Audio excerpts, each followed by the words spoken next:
So I'm working on a section of this painting that I want to do some transparent glazing.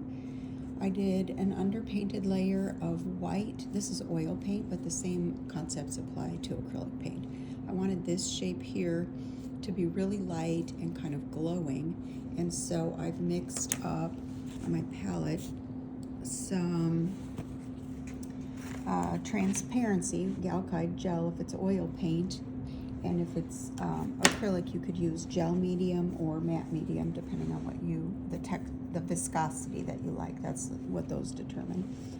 And then I've mixed in some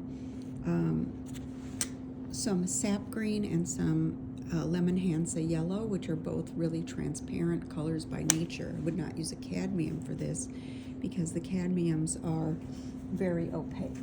So I've mixed some of that up. I'm going to make a little bit more, mostly the transparency.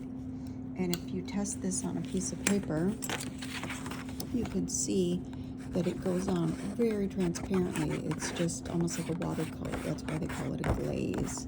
It's like glass. Okay?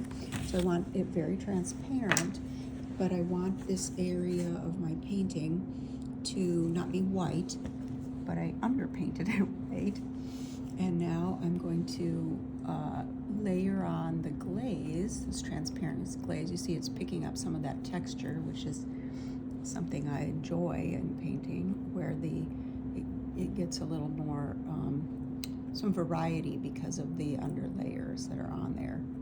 The brush I'm using applies the paint really nicely. My surface is very rough, so I don't want to use a really super smooth brush right now. But look at those neat little things that'll add to the texture of the plant by going over this.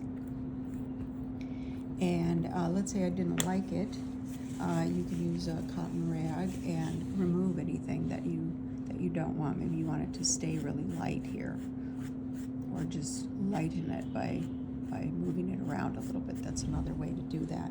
Another way to do that would be to get a softer brush. Get that in the camera.